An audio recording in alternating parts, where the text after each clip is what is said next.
Inflation linked salary revision act. Bharat में wages को index करिए महंगाई से। वित्तीय वर्ष 18 से लेकर वित्तीय वर्ष 26 में हमने देखा कि real wages for the salaried class में 16% की गिरावट आई। यह गिरावट का मतलब इन सालों में जितनी महंगाई थी, जिस स्तर पे महंगाई बढ़ी उस स्तर पे वेजेस नहीं बढ़ी, जिसके चलते 16% की गिरावट रियल वेजेस में देखी गई। नमस्कार साथियों, संसद में एक सांसद ने बहुत बड़ी मांग कर दी है। और दोस्तों, आज पहली बार, मैं कहूं तो भारत के इतिहास में पहली बार हो रहा है कि एक सांसद जो ये कह रहा है कि कर्मचारियों को और पेंशनर को हर तीसरे महीने में उनके वेतन वृद्धि या पेंशन वृद्धि होनी चाहिए। सोचिएगा साथियों, हर 3 महीने में उनको महंगाई भत्ता बढ़े, उनका DA/DR बढ़े और जो भी वेतन वृद्धि हो हर 3 महीने को देख कर हो। अब साथियों, सबसे बड़ी बात है कि आखिर वो सांसद कौन है और उसने इतनी बड़ी बात संसद में कह दी। सोचिएगा, देश की संसद के अंदर ये बात कह दी। दिल होना चाहिए कहने के लिए, वरना नेता तो अपनी अपनी करते हैं, हमें बस पैसा मिल जाए, हमारा OPS मिलता रहे। लेकिन दोस्तों, ये सांसद है, आज मैं आपको इस वीडियो में बताने जा रहा हूँ। बाकायदा उसको संसद से आपको लाइव दिखाऊंगा वो क्या मांग कर रहे हैं तमाम कर्मचारियों और पेंशनर के लिए। अतः साथियों, सही और सटीक जानकारी के लिए आप हमारे चैनल द फाइनेंशियल हेल्पर को सब्सक्राइब जरूर कीजिए, अगर आप गवर्नमेंट एम्प्लॉई हैं या फिर पेंशनर हैं। सबसे पहले दोस्तों, मैं आपको वो वीडियो दिखा दे रहा हूँ कि सांसद आम आदमी पार्टी के सांसद हैं राघव चड्ढा, युवा सांसद हैं और बहुत बड़ी बात उन्होंने कहती है कर्मचारियों और पेंशनर के लिए। सबसे पहले उनका वीडियो देखिए please. Raghav Chadha ji please. Sir, सुझाव है inflation linked salary revision act. Bharat में वेजेस को इंडेक्स करिए महंगाई से। वित्तीय वर्ष 18 से लेकर वित्तीय वर्ष 26 में हमने देखा कि real wages for the salaried class में 16% की गिरावट आई। यह गिरावट का मतलब इन सालों में जितनी महंगाई थी, जिस स्तर पे महंगाई बढ़ी उस स्तर पे वेजेस नहीं बढ़ी, जिसके चलते 16% की गिरावट रियल वेजेस में देखी गई। इसीलिए mandatory wage indexation formula is the need of the hour and the government must look at it. इसके चलते तमाम फॉर्मल सेक्टर्स में, corporate, shops, factories, gig workers, सबको इन्फ्लेशन इंडेक्स वेज हाइक मिलेगा। और सरकार के मुलाजिम को तो मिलता ही है, हर साल डियरनेस अलाउंस मिलता है। उसके बाद आप हर कुछ सालों में पे कमीशन लागू होता है। इससे आप 20 करोड़ आबादी, which is 45% of India's total workforce, आप उसे एड्रेस कर पाएंगे। सर, इसी के साथ साथ मैं बताना चाहता हूं कि दुनिया के कई देशों में यह पहले से ही लागू है।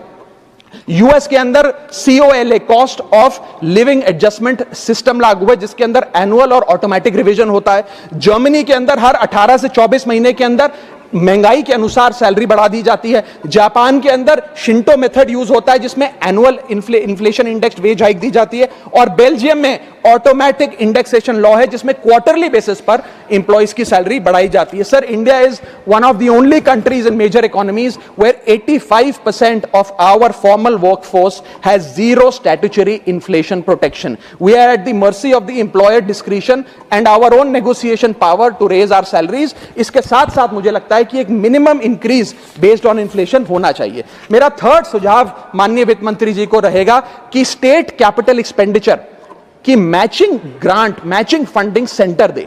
यानी कि हर 1 रुपया जो राज्य की सरकार कैपेक्स पे, कैपिटल एक्सपेंडिचर पे, एसेट क्रिएशन पे खर्च करती है, उसकी मैचिंग ग्रांट 1 रुपया केंद्र द्वारा राज्यों को दिया जाना चाहिए, नॉट एज लोन। कहते हैं किसान की कमर तोड़ दी, बहुत महंगाई हो गई, अमीर और अमीर हो रहा है, गरीब और गरीब हो रहा है। इसी के साथ साथ मैं बताना चाहूंगा कि आज सरकार कहती है कि हमारा डेट टू GDP रेशियो 56% है, लेकिन यह गलत है, क्योंकि बहुत सारे ऑफ बैलेंस शीट आइटम्स हैं जिसे सरकार डेट में दिखाती ही नहीं है। जैसे कि FCI bonds, OMC bonds, fertiliser, NHAI, NFSS, यानी कि तमाम तरीके के ऐसे कर्जे हैं सरकार के ऊपर जो सरकार अपनी बैलेंस शीट में नहीं दिखाती है। सर, मैं सरकार को आपके माध्यम से यह रिक्वेस्ट करना चाहूंगा कि देश का कर्जा और कैसे ना बढ़े, इस पर काम करें, ना कि और कर्जा लेने के लिए हम GDP और डेट टू GDP के फॉर्मूले के रेशियोज बदलकर और पैसा कर्जे पे ब्याज पर लेने का प्रयास करें। Allocation to health which is low and which certainly needs a relook. Sir, आज हमने अपने टोटल गवर्नमेंट एक्सपेंडिचर का 2% हेल्थ को एलोकेट किया है, लगभग 1 लाख करोड़ के आसपास। नेशनल हेल्थ पॉलिसी 2017 बताती है सर, और सरकार का ये अपना ऑब्जेक्टिव रहा है, गोल रहा है, that spending on public health should be 2.5% of GDP. आज हम 2026 में खड़े हैं, हमारी पब्लिक हेल्थ पे स्पेंडिंग मात्र 0.5% ऑफ जीडीपी। हम अपने लक्ष्य से कोसों मील दूर हैं कि सरकारी अस्पताल में अगर आप चले जाइए, which is called the backbone of India's health care, वहां पर आपको पुरानी जर्जर बिल्डिंग मिलेंगी, मैसिवली अंडरस्टाफ्ड हॉस्पिटल मिलेगा, ओवरवर्क डॉक्टर मिलेंगे, पॉपुलेशन के हिसाब से बेड नहीं मिलेगा, जांच के लिए मशीनें नहीं हैं, दवाइयों की कमी है, और अगर इलाज की ऑपरेशन की डेट मिल भी जाए तो वो डेट इतनी दूर होती है तब तक मरीज चल बसता है। So the reality is that COVID made us realise and it was a wake up call for India's public health infrastructure, and I want to ask the house today, are we prepared, God forbid, if there were to be another pandemic or another big sort of raging pandemic in this country? And the answer to that is no. और private अस्पतालों की sir हालात ये हैं कि अगर आज आपको प्राइवेट अस्पताल में इलाज करना पड़े तो आपको लोन लेना पड़ता है, अपने घर के गहने, अपना रियल एस्टेट एसेट बेचकर पता नहीं कितने हजारों लाखों लोग हर साल भारत में गरीबी रेखा के नीचे चले जाते हैं, क्योंकि उन्हें एक हेल्थ इमरजेंसी के चलते प्राइवेट अस्पताल में इलाज कराना पड़ता है। सर, जैसे वन नेशन वन इलेक्शन इस देश में लागू किया जा रहा है, वन नेशन वन टैक्स की ओर हम बढ़ रहे हैं, वैसे ही one nation one medical treatment की ओर बढ़ना चाहिए। सबको नंबर 1 मेडिकल ट्रीटमेंट देश में मिले, ऐसी व्यवस्था बननी चाहिए। Sir, second thing that has happened is that 73% of India's crypto trading volume in financial year 25 has moved to offshore exchanges.